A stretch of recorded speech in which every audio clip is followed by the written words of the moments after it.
नमस्कार, मैं रचना शर्मा चढ़ती कला टाइम टीवी देख रहे सभी दर्शकों का स्वागत करती हूं। आप देख रहे हैं हरियाणा के विशेष समाचार। मुख्यमंत्री मनोहर लाल की अध्यक्षता में हाल ही में हुई मंत्रिमंडल की बैठक में मीडिया कर्मियों के हित में एक बड़ा अहम निर्णय लिया गया। इस संबंध में हरियाणा के 60 वर्ष से अधिक आयु के मान्यता प्राप्त मीडिया कर्मियों के लिए पेंशन योजना में संशोधन से संबंधित एक प्रस्ताव को मंजूरी दी गई। इसके अलावा भी बैठक में कई महत्वपूर्ण मुद्दों को मंजूरी मिली। इस निर्णय के बाद राज्य सरकार द्वारा पहले से चलाई जा रही पत्रकार पेंशन योजना के तहत मान्यता प्राप्त मीडिया कर्मियों की पेंशन 10,000 रूपए से बढ़ाकर 15,000 रूपए प्रति महीना की गई और लाभार्थी मीडिया कर्मियों के निधन के मामले में मासिक पेंशन राशि का आधा हिस्सा उसके जीवन साथी को दिया जाता रहेगा। अगर उसे किसी अन्य संगठन या केंद्र राज्य सरकार सार्वजनिक क्षेत्र के उपक्रमों से कोई वेतन, अनुबंध, शुल्क, पेंशन, पारिश्रमिक नहीं मिल रहा है, परिवार का केवल एक सदस्य मासिक पेंशन के अनुदान के लिए पात्र होगा। मंत्रिमंडल की बैठक में पंजीकरण अधिनियम 1908 की धारा 17 और 18 के तहत संपत्तियों के हस्तांतरण के दस्तावेजों के पंजीकरण के उद्देश्य से प्रत्येक उपमंडल को एक उप जिले के रूप में बनाने के प्रस्ताव को भी मंजूरी दी गई। वहीं हरियाणा सिविल सेवा नियम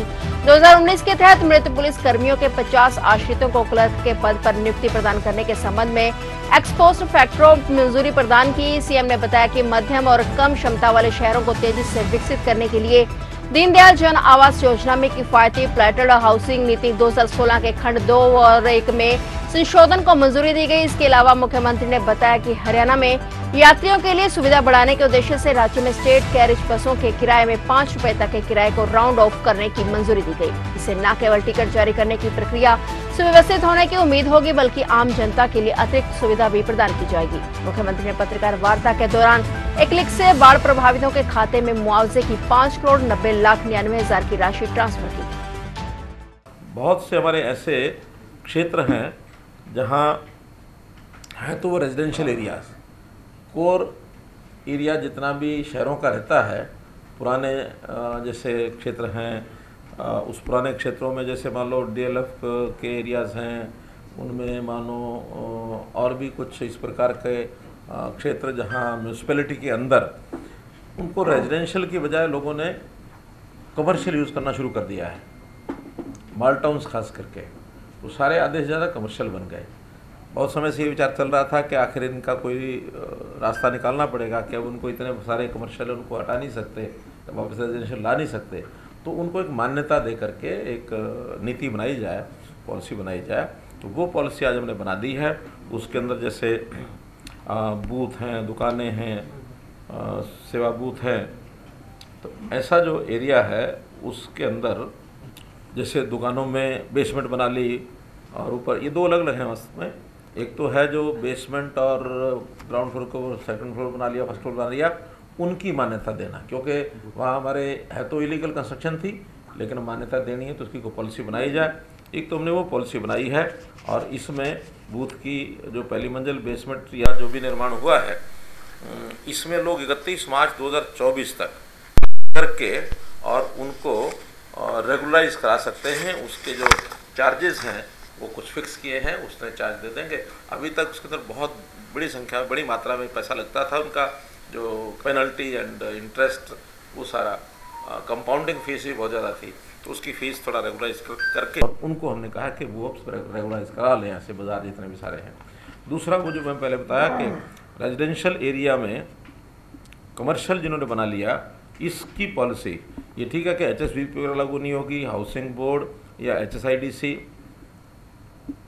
इस प्रकार के, या जो टाउन कंट्री प्लानिंग लाइसेंस दिए हुए हैं जिनको, ऐसी प्लैंड जो कुछ कॉलोनी है उनको छोड़कर अनप्लैंड जो क्षेत्र था कोर एरिया, उसमें रेजिडेंशियल को कमर्शियल कर लिया। उदाहरण के लिए माल टाउन पानीपत हम देखते हैं, उदाहरण के लिए माल टाउन रोहतक देखते हैं, उदाहरण के लिए करनाल में कुंजपरा रोड का एरिया जो सब देखते हैं। तो ऐसे रेजिडेंशियल एरियाज़ में बड़े बड़े मॉल सब कुछ बन गए हैं। इन सबको रेगुलराइज करने की पॉलिसी हमने बनाई है और उसका भी तय किया है कि वो जो कॉलोनी है कम से कम 50 साल पहले बनी हुई हो। ऐसे 50 साल पहले के जो आवासीय भूखंड हैं उन पर ऐसे जो भी एरिया है उसको हमने कमर्शियल करने का भी तय कर लिया। अगर किसी ने अपने प्लॉट को डिवाइड भी कर लिया है तो ऐसे डिवाइडेड प्लॉट्स को भी हम कमर्शियल करने के लिए जो एरिया वो चाहेंगे अप्लाई करेंगे उसको हम दे देंगे। और इसका भी हमने 6 महीने यानी अब से 6 महीने 3 महीने इस साल के लगा ले, 3 अगले साल के 31 मार्च मोटा मोटा मान के चलें कि तब तक वो अप्लाई कराएंगे। उस समय तक अगर अप्लाई नहीं करते हैं तो फिर उनको एक फ़ाइन भी लगाया जाएगा, उनके खिलाफ कार्रवाई करने को भी करेंगे। जो रजिस्ट्रियाँ होती थी अभी तक तहसील और उप तहसील में होती थी, हमने एक एडमिनिस्ट्रेटिव ऑर्डर से उसको एसडीएम ऑफिस में करनी शुरू भी कर दी हैं, लेकिन आज उसका विधिवत कैबिनेट से पोस्ट फैक्टो एजेंडा हमने पास कर लिया कि हर एक सब डिवीज़न को एक उप जिला, क्योंकि किसी भी रजिस्ट्री की जो तहसील होती है उसको उप जिला इस नाम से दर्ज देना, सब रजिस्ट्रार जिसको कहते हैं उसको नाम देना ज़रूरी होता है। तो हमने सब डिवीज़न को भी एक सब रजिस्ट्रार ऑफिस यानी उप जिला इसका दर्जा देने का आज पास कर दिया है, ताकि वो रेगुलराइज हो जाए। अब रजिस्ट्री कोई भी कहीं भी जा करके करा सकते हैं। टोकन लेंगे तो उस टोकन को एट रैंडम कंप्यूटर चाहे वो सब डिवीज़न ऑफिस में दे दे, यानी एसडीएम को दे दे, चाहे तहसीलदार चाहे नायब तहसीलदार, कहीं भी निकलेगा तो जाकर रजिस्ट्री करा सकते हैं। अगर उस ऑफिस में व्यक्ति नहीं है, उस कारण से छुट्टी पर है या किसी कारण से पोस्ट खाली है, कुछ भी है, तो फिर जो उसका दूसरा साथ में ऑफिस है जो एंटाइटल पहले से है रजिस्ट्री करने के लिए, तहसील अथवा उप तहसील, वो वहाँ जा करके भी उस टोकन से करा सकते हैं।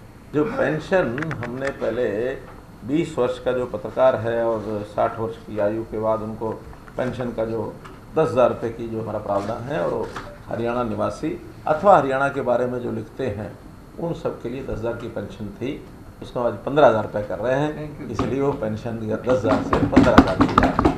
पराली का जो विषय मैं बता रहा था कि पराली XC2 पराली की एक पॉलिसी हमने बनाई है, जिसमें जितने भी पराली को खरीदने वाले जो एंटरप्रेन्योर्स हैं उसके लिए एक पॉलिसी बनाई गई है, और उनको उसमें प्रोत्साहित करने के लिए कुछ हमने सहायता उनको दी है, कुछ उनको इम्प्लीमेंट्स, और हमने अपने यहाँ जो हमारे थर्मल पावर प्लांट हैं उसमें भी ब्रिकेट्स को यूज़ किया जाए, उसकी भी एक पॉलिसी इसके अंदर आई है। तो ऐसी कुछ शर्तें लगा करके XC2 मैनेजमेंट जो है पैडी स्ट्राक का ये पॉलिसी बनाई है, ताकि अभी भी बहुत कम पराली को जलाया जाता है, लेकिन फिर भी एक भी केस ऐसा जलाने का ना आए, बल्कि पराली जो है वो लोगों के लिए एक वेल्थ बने। उससे जो उपयोग करने वाली जो कंपनियां हैं, उससे एथेनॉल है या एनर्जी बनाते हैं, ब्रिकेट्स बनाते हैं, जो भी है, उसको प्रावधान दे करके हमारा टारगेट है कि जो 34-35 लाख मीट्रिक टन पराली उपज होती है उसमें से 17 लाख मीट्रिक टन ये पराली कमर्शियल उपयोग में आ जाए, ये हमारा टारगेट है। वो अगर आता है तो फिर बाकी पराली लोग अपने काम में, चारे में, इसमें उसमें उपयोग कर रहे हैं, फिर कोई जलाने का अवसर नहीं आएगा।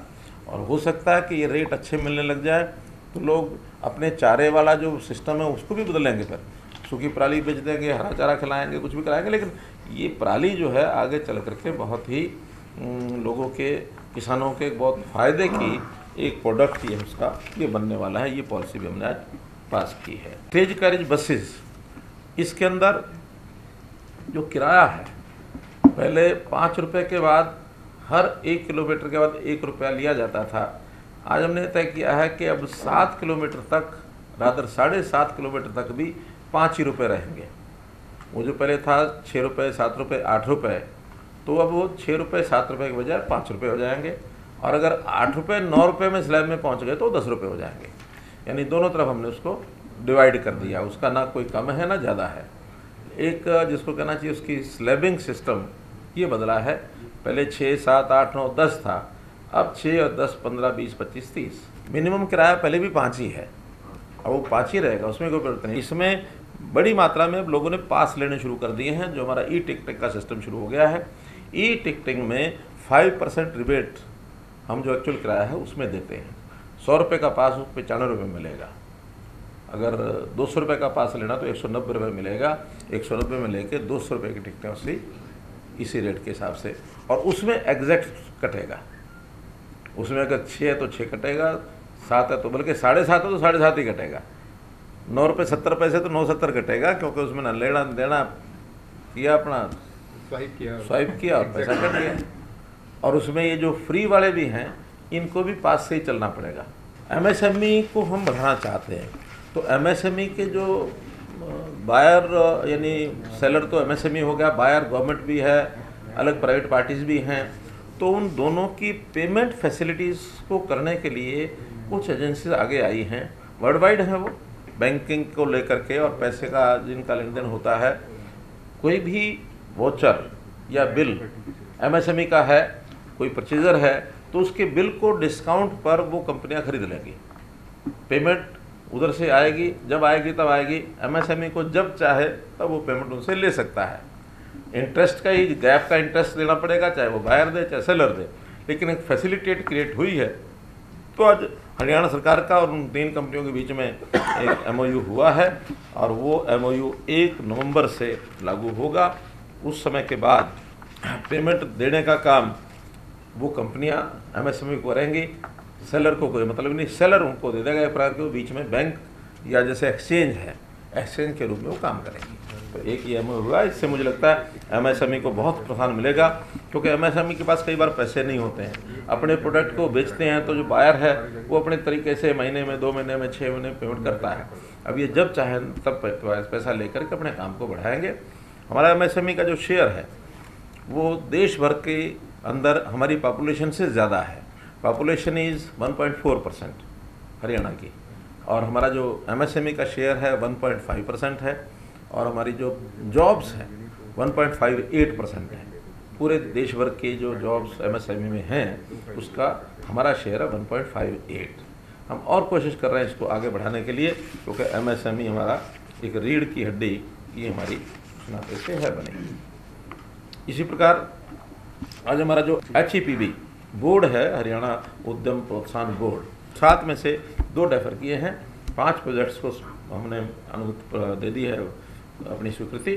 119 करोड़ रुपए ऐसी सब कंपनियों को विशेष सब्सिडी के नाते हमने मंजूर किया है, क्योंकि सब केसेस नए आते हैं, उनकी इन्वेस्टमेंट, उनका कितनी एम्प्लॉयमेंट होगी और कितना GST कंट्रीब्यूट करेंगे, ऐसे सब मिला करके कुछ शर्तों के आधार पर उनको सब्सिडी देते हैं। 119 करोड़ रुपए की ये सब्सिडी हमने दी है। अलग अलग से ये 5 हैं।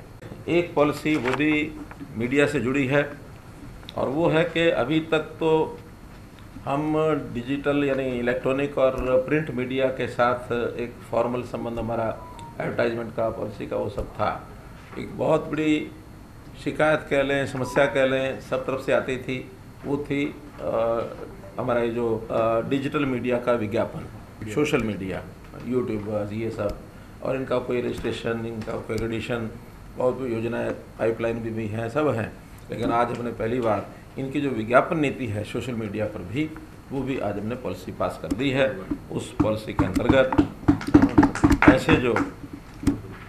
ऐसे जो डिजिटल मीडिया के, क्योंकि बहुत बड़ा एक मीडिया बन गया है, अभी तो उनकी कितनी लाइकिंग है, कितने उनके शेयरिंग है, कितना वो किस प्रकार के न्यूज़ के लिए ये जो और ऊट-पटांग चलता है उसको हमने बाहर रखा है सब। लेकिन न्यूज़ वैल्यू जिसकी ज़्यादा है और जिनका एक पॉजिटिव, जिसको कहना चाहिए, एक मैसेज जनता में जाता है, ऐसी सब चीज़ों को ध्यान में रखते हुए उनको कुछ पैरामीटर्स बनाए हैं।